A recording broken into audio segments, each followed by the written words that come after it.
This video is brought to you by RogueDeckBuilder.com. Purchase a playmat today and help us make the move to our new studio. We have over 10 playmats to choose from. Visit RogueDeckBuilder.com.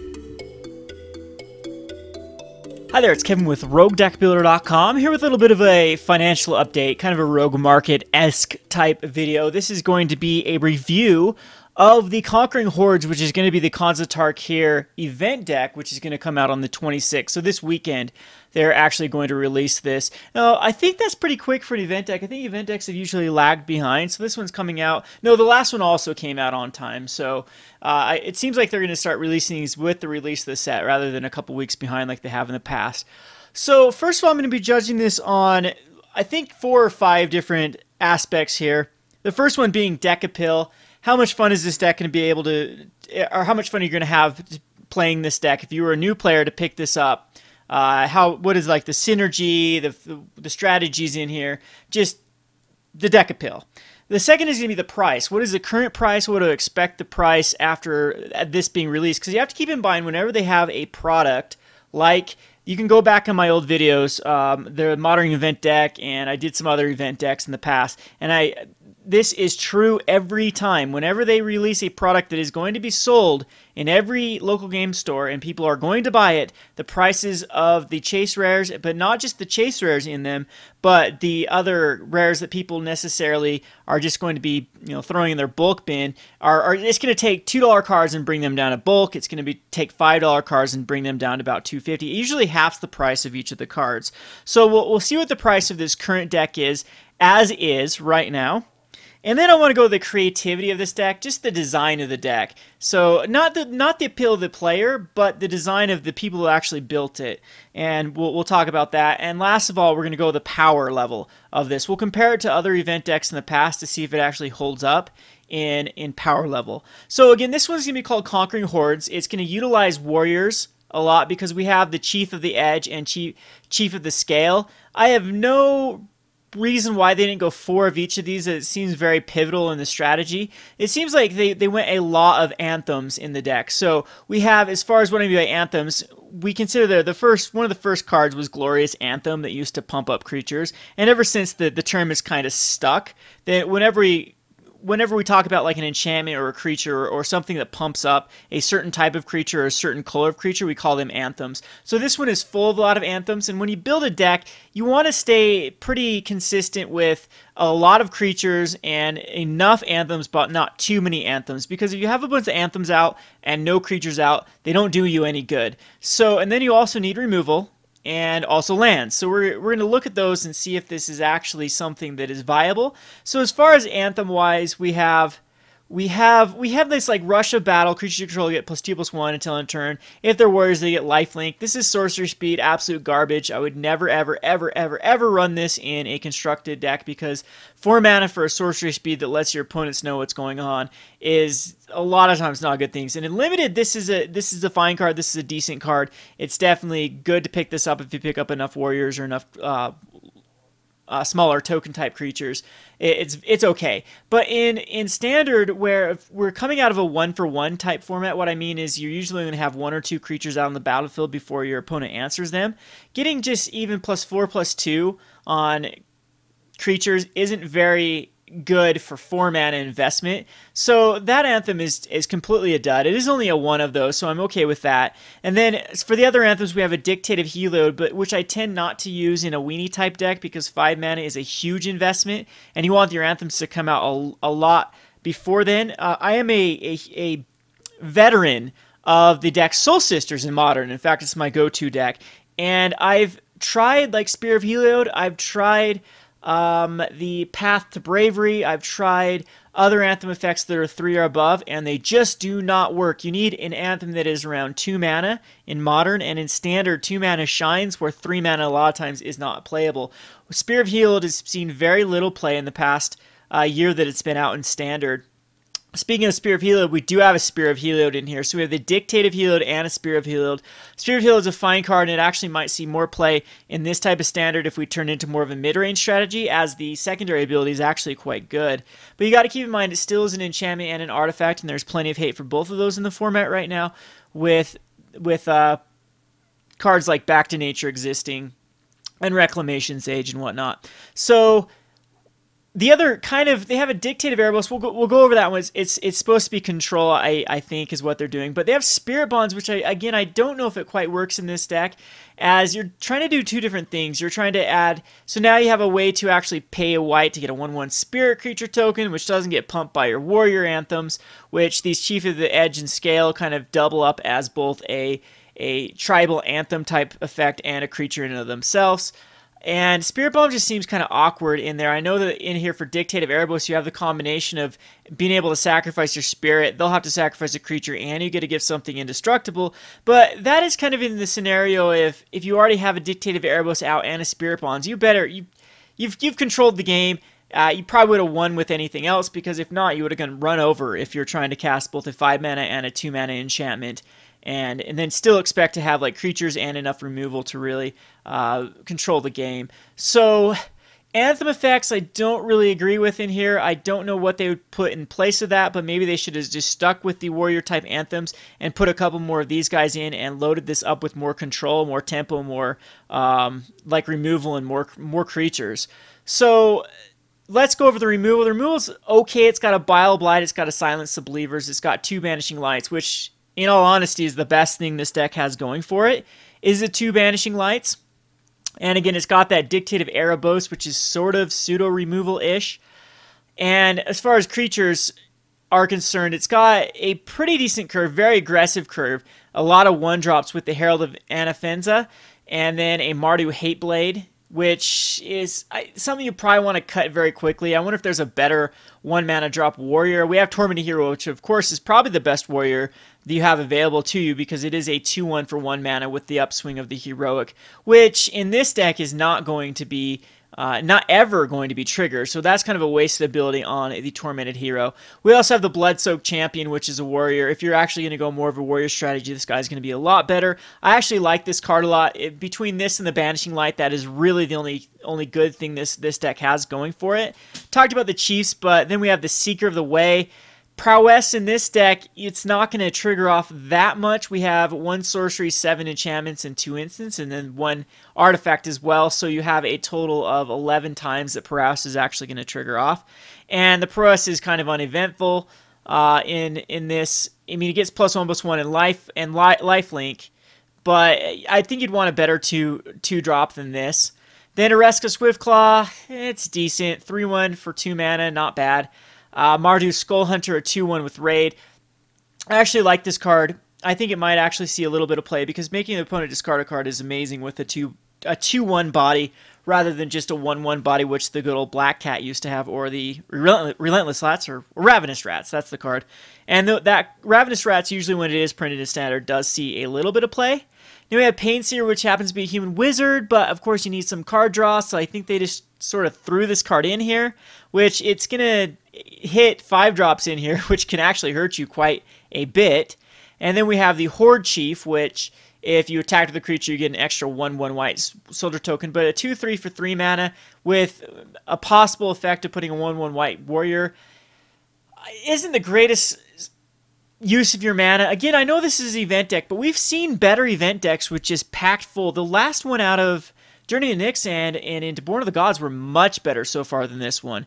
Then we have a Herald of Torment. I guess this is one thing you can bestow on a Tormented Hero, but again, this card just doesn't seem like it fits in the deck. Yeah, at all. And then we have the Timely Horde Mate, which Raid, if you attack with a creature this turn, return target creature with converted mana, cost 2 or less of battlefield. Pretty sweet card, but 4 mana, and then you have to attack in with something.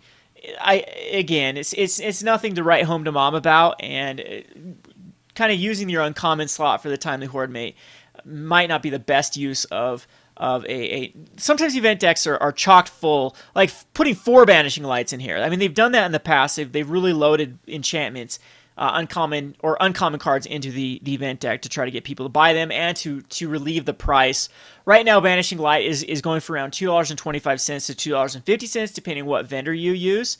and they can be had for even cheaper than that. And I know that they've gone down a little bit because of the Friday and Magic promo being Banishing Light as well.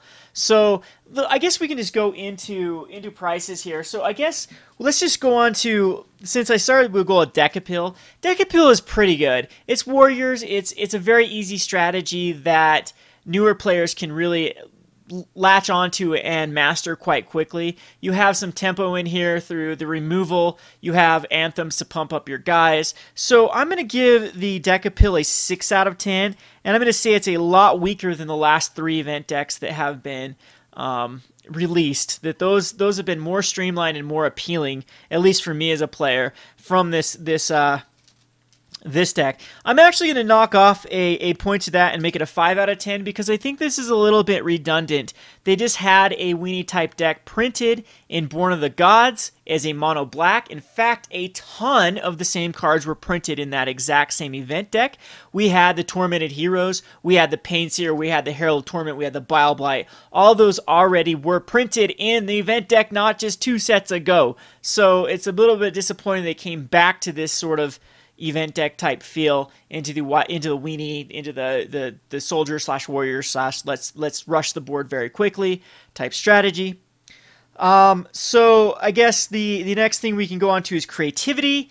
That is going to get a 4 out of 10, a 4 out of 10 for creativity because there is absolutely zero creativity put in this. Again, I already talked about how I don't think a bunch of these cards actually fit in the deck as, I mean, the Anthem effects, I guess we missed this Raider Spoil. It's a kind of a cool Anthem effect, but it's 4 mana.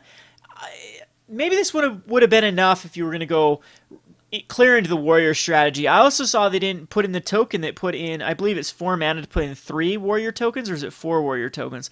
I'll have to look at that. It's either 4 or 5 mana out of the Khans of Tarkir, and then it puts in a ton of Warrior tokens, and I think that would have actually worked better in this deck than a lot of the cards that they showcased. So creativity is a 4 out of 10. I think they failed horribly. In fact, this is one of the most uneventful event decks that I have reviewed in the last while. I don't know. Maybe they're expecting that Bloodsoaked Champion is going to play a bigger role in the format than it currently is. I mean, it's selling right now for $5.50, and we haven't even hit release yet. We've only had pre-release, so all of the mass box openings have not happened. All of the mass drafting has not happened, and I'm thinking the Bloodsoaked Champion is going to go down in value, and then if it needs to see a home immediately. It is a great card, though. A 1-mana 2/1 losing Rakdos Cackler, a great card. It feels a lot like Messenger, Dross Messenger, other than probably not quite as good as Dross Messenger, and we did see Dross Messenger hitting $10, so maybe Bloodsoaked Champion will be the redemption of this event deck, but that is the only thing that is going to redeem this. And right now, currently at $5.50, you cannot justify buying a Conquering Hordes just for the Bloodsoaked Champion. You can buy the Bloodsoaked Champion right off. I mean, you could buy actually 3. I think this is $24.99, so you could actually buy a playset of these guys for that price. So on to the price, I guess. We'll just go over that. So we have starting off at the top here, we have Herald of Anafenza, which right now is bulk rare. So you can find those in bulk bins anywhere. The uncommons wise, Tormented Hero has been printed to oblivion, so it's not going to cost anything. Again, Bloodsoaked Champion is $5.50. These uncommons are bulk. They're nothing so far. And we'll go on to the next rare, which is Seer, which is going for currently around $1. And again, might I just add, this was just printed in an event deck not too far off, and it was also the game day promo. So as far as using, I'm always a fan, and people argue with me on my YouTube channel about this, but I'm always a fan of finding ways to print cards in like event type decks to really relieve the stress of certain cards in the, so Desecration Demon, for example, was printed in an event deck, and it really helped with the price of Desecration Demon and Pack Rat, as then you can actually guarantee you pick one up by picking up an event deck, and it justified the price of the event deck. So it got people buying the event deck for just the value, and it got people buying it just for the playability. And I know that some people are thinking that event decks should be only printed for the player, but a player that wants to play it, but a player's not going to actually want to buy it if it's not worth the value. So they need to put some value in it. And so far it is with bulk rares and a $5 rare, it hasn't hit its price here. Herald of Torment's another dollar card. Spear of Heliod's another dollar card. We have Spirit Bonds, which is another around a dollar card. We have Silence of the Believers, which is another dollar card. We have Dictate of Erebos and Dictate of Heliod that are usually under a dollar. And the whopping Caves of Koilos, which is around a $2 card because they just printed the crap out of this in a modern event deck. So once again, Caves of Koilos is flooded. They're everywhere. The easiest one out of the entire Painland, enemy colored Painland printing, because it's just so available in those pre-constructed modern event decks that if you go back and look at that review, you can see that I absolutely hated that event deck as well, because I said the value will crash, and it will not be worth its value within a couple weeks. So right now, as of this day, I think I calculated this around $18. If you put in all the bulk, we're still under $20, so it is not worth your money right now to buy it. And of course, with this event deck, prices will go down. The only thing that will be a saving grace for this type of deck is if this black-white aggro or just black aggro becomes crazy and you see like Seer and Bloodsoaked Champions see a lot of play. However, I do not see that happening, as we have cards like Anger of Gods still in the format, and we have Drown in Sorrow and Vile Blight and Last Breath and plenty of things to actually and not only that, but we have a lot of mid-range cards that are just going over the top of aggro. We get some sick cards out of the new set, out of Khans of Tarkir, that are very good mid-range stabilizers. So anyway, the sideboard is kind of weird too. We have Dark Betrayals. We have Despises, Brain Maggots. Again, those were just printed in event decks earlier. And a Drown of Sorrow, which makes absolutely no sense because you'll be killing your own stuff. And yeah, just Tormod's Crypt I don't think needs to see play right now, unless we're thinking a graveyard strategy is going to be huge. But the sideboard was kind of meh as well. So price, I'm going to give this a 2 out of 10. I think it's absolutely abysmal. We'll bump it up to a 3 out of 10. So it's a 3 out of 10 for the price of this. You can literally pick up all of the pieces. Again, the only thing that is semi-decent in this is the $5 Bloodsoaked Champion, the $2.50 Banishing Lights, and the $2 Caves of Koilos. Everything else is near bulk or bulk. And then to top this off, my last rating is Power Level. Power Level, I do kind of like this. So it's going to get my best rating. For an event deck, it's still worse than the last two event decks, but I'm going to give this a 5 out of 10. So it's gonna. We have two 5 out of 10s. We have a 3 out of 10, a 4 out of 10. So this averages out to about a mid 4 or a low 4. 4 out of 10 rating is what I'm going to give this Conquering Hordes. I think it's a complete strikeout, a complete dud. Do not buy it. It is not worth your money. Even if you are a new player, just go to your local game store and have an experienced player. Pay them $20 and they can pick you up a better deck to be played in an FNM. Again, these decks, this is coming from Wizards themselves. These event decks were supposed to be ready to play in an FNM. I think for $20 you can get a better deck ready to play in your Friday Night Magic. Let me know what you think about this review. Let me know your rating. This has been Kevin with RogueDeckBuilder.com. Thanks for watching.